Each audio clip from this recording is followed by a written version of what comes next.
Welcome back to మన ప్రపంచం. మనందరం ఒక నిర్ణయం తీసుకున్నాక కూడా ఎందుకో మనసు ఇంకా ఏదో వెతుకుతూనే ఉంటుంది కదా! మనకి దొరికిన దానికంటే వదిలేసిందే ఎక్కువ గుర్తుకొస్తూనే ఉంటుంది.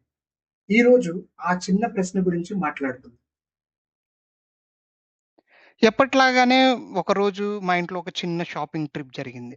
అది శారీ షాపింగ్. సాధారణంగా మొదలైంది. కానీ ఒక చిన్న విషయం మాత్రం మిగిలిపోయింది.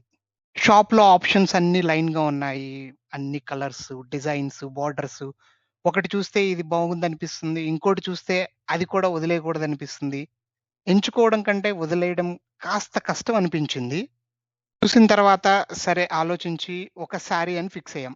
ఇదే సరే అని అనుకున్నాం. అప్పటికి క్లారిటీ అనిపించింది. సో, బిల్ కట్టాము, బ్యాగ్‌లో పెట్టుకున్నాం, ఇంటికొచ్చేసాం. స్టోరీ అక్కడ అయిపోయిందనుకున్నాం మేము. ఇంటికి వచ్చాక ఒక చిన్న నిశ్శబ్దం తర్వాత ఒక మాట బయటికి వినబడింది. అది ఆలోచించకుండా వచ్చిన మాట. ఇ ఇంకో డిజైన్ శారీ తీసుకొనుండాల్సిందేమో అనే మాట వినబడింది. అది పెద్ద విషయమేం కాదు. కానీ ఏదో మిస్ అయిందన్న ఫీలింగ్ మాత్రం ఆ మాటలో వినబడింది నాకు.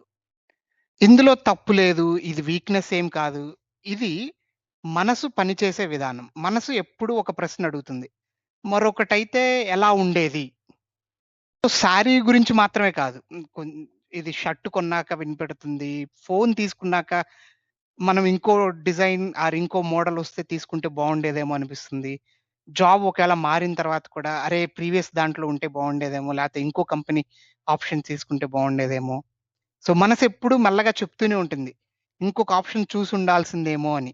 డెసిషన్ తీసుకున్నాక కూడా మన మనసు మైండ్ వెనక్కి తిరుగుతూనే ఉంటుంది. ఎందుకంటే మనకి దొరికిన దానికంటే మనం వదిలేసిన దానిపైనే మనసు ఎక్కువగా ఆగిపోతుంది. మనం తీసుకున్న దానికంటే ఆ వదిలేసింది ఏదైతే ఉంటుందో అది మనసులో ఎక్కువ సేపు ఉంటుంది. అది మనసు లోపం కాదు. అది దాని స్వభావం. ప్రాబ్లమ్ చాయిస్ అనుకుంటున్నామా? ఖచ్చితంగా చాయిస్‌లో లేదు. మరి ఏంటంటే అది ఆప్షన్స్ ఉండడం సమస్య కాదు. ఆ వదిలేసిన వాటి దగ్గరే మన మనసు ఏదైతే ఉందో అది నిలిచిపోవడం. అదే అసలు కథ. ఈ శారీ గురించి కాదు, షాపింగ్ గురించి కాదు. మన మనసు ఎలా పనిచేస్తుందో దాన్ని అబ్జర్వ్ చేయడం గురించి.